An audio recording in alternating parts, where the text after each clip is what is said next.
All right, so relatively quick video today because I'm kind of slammed, but also because I'm trying to keep these pretty short. So yeah, I wanted to try and show you. Right, so you got the back to Cerberus, fighting with Herakles. Got the three dogs' faces. I hope you can see. Right, big open mouth dog biting his arm, and this dog, right, jaws open, trying to bite his head off, bite him in the head, whatever have you, whatever it may be. I showed a sketch to someone, and they were like, "So is he loving the doggy? Is he embracing the dog?" And no, not quite. I also, but also, um, I made a really good start on a small sculpture, a small test for the dog's head, and thus far I'm pretty stoked about it. I'm trying to show it to you on here, although it seems like it's kind of weird with the camera setup. So what I'm just going to do, what I'm doing here, what I'm trying to lay out here very quickly, because I don't want to commit to too much, is how one thing I always knew that was going to be a challenge here was the neck, because you have a three-headed dog, and so does it have one enormous neck? Like how does that work exactly? So there's going to have to be some artistic license, and when I'm looking, I wish this, this paw may have to be, this leg may have to be farther out, because this one I'm thinking should be, like I said, the dog's front paw like that, and then trying to think about how enormous, how big. I think the dog's body probably should be pretty large, although the head's 1, 2, so it's probably a good idea to stop the body somewhere down there. So trying to judge by trying to do the heads, like 1, 2 heads length of the body, maybe 1, 2, yeah, maybe a little. Well, I'll see how it looks. So trying to lay out the back legs here, and just going very sketchy. As I said before, I don't want to commit to anything. Also, these gray rubber grazers. If you don't try these things before, they're freaking awesome. They're so great. I absolutely love them. Yeah. So, not going to get too heavy with anything here. Also, on the faces back up here, I'm going to come back with. I'm going to take the red chalk, the Conte, and I'm going to get sandpaper, which I have somewhere around here somewhere. I may have plenty of sandpaper. But I'm going to take the sandpaper and get a really sharp point, and then come in for the details on the dog's faces and on him. So at this point, so I can get like a really good sharp point on the Conte and come back and do that. So this is really just pretty loose and almost just kind of making notes for where things are going to be. Also, and yeah, I'm obviously all this measuring. I'm trying to work out the proportions. Might be a little 1, 2. Yeah, I feel like it's. I don't know. There's gonna have to be some serious artistic license here. Three-headed dog. It's tough work. It's hard to work with a three-headed dog. Remember that. You have to, the proportions of a three-headed dog get kind of weird.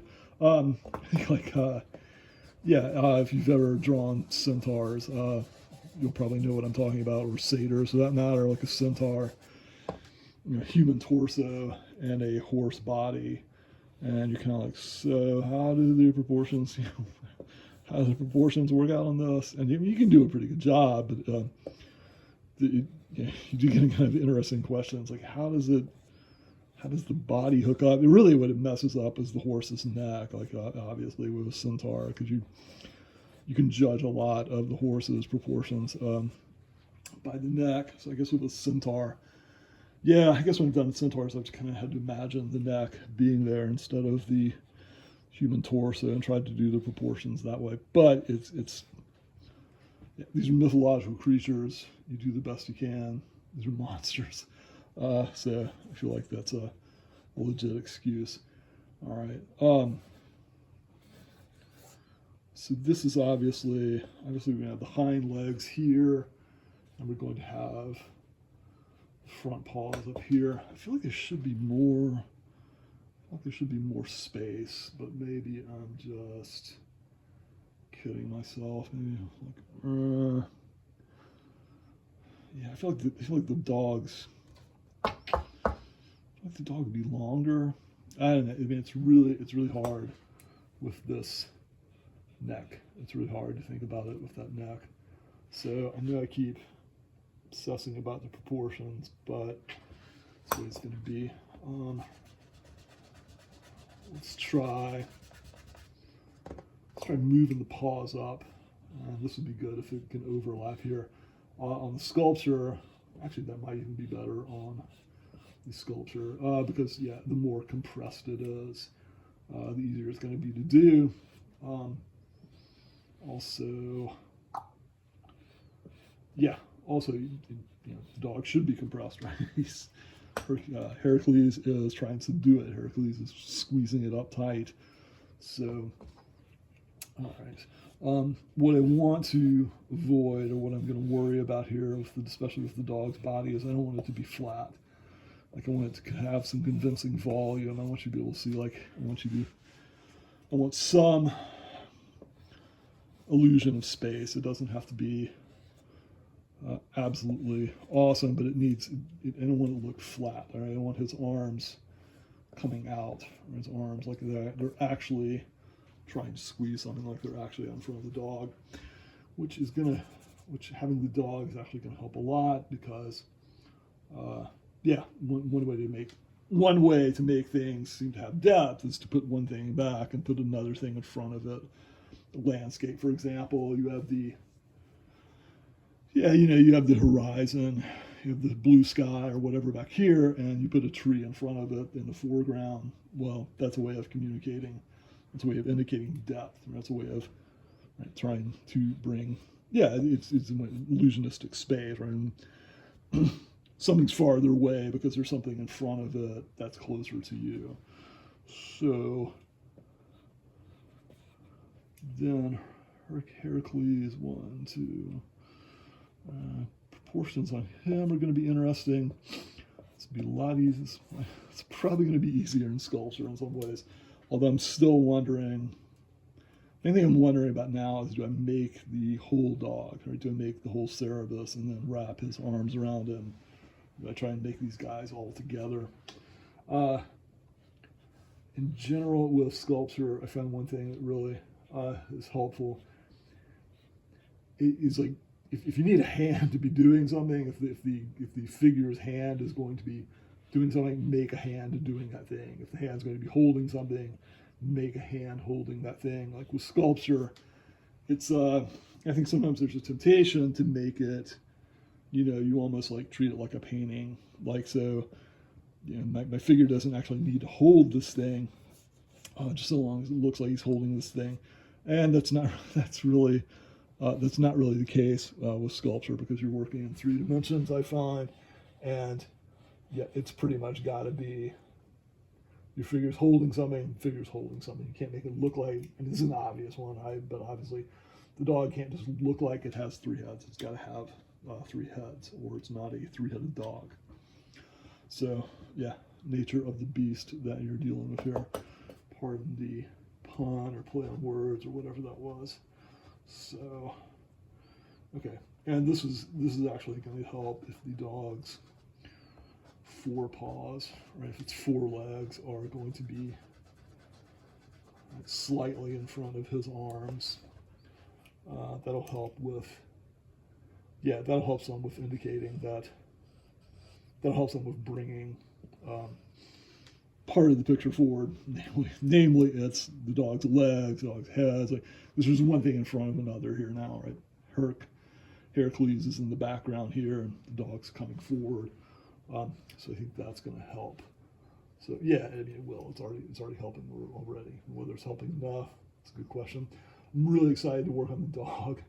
I'll probably do some test sketches for this. Thus far, the dog has been a lot of fun, and I'm really looking forward to trying to make a really awesome tongue for this guy and for this guy. And I'm also, gotta say, I'm really looking forward to, like with the sculpture, trying to get this wild, crazed look in this dog's eye. Kind of like the idea that everything, you know, this dog's eye shut, or this dog's eyes closed.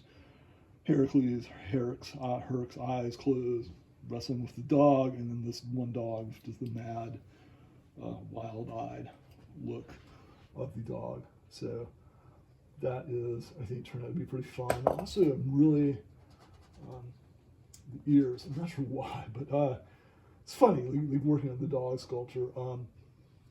Yeah, I knew I was getting everything right, but it didn't look like a dog. And I put on the ears, and I was like, yeah, okay, it's totally a dog. Ears really make a huge, they're a huge thing with the dog, I guess, not surprisingly. But I was really,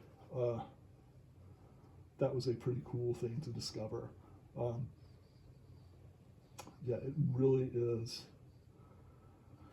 It's not that the dog when it's sculpting, it's not that it looked like something else. It just, you know, it was I'm not sure. I couldn't have told you what it was exactly. I guess I could have told you what it was, but without the, you know, I guess those dogs, the ears are really distinctive. Maybe they really stand out. So this guy is going to be interesting. The biting dog, the dog chomping down on his arm. Again, an interesting thing with sculpture.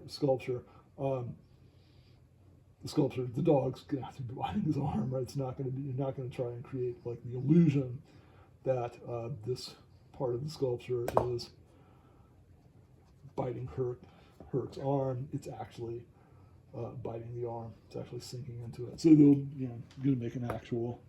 I know that's an obvious point, but it comes up in sculpture, right? You think like, okay, so I'm not gonna have to make this like, I'm gonna make it look like that instead of make the whole thing.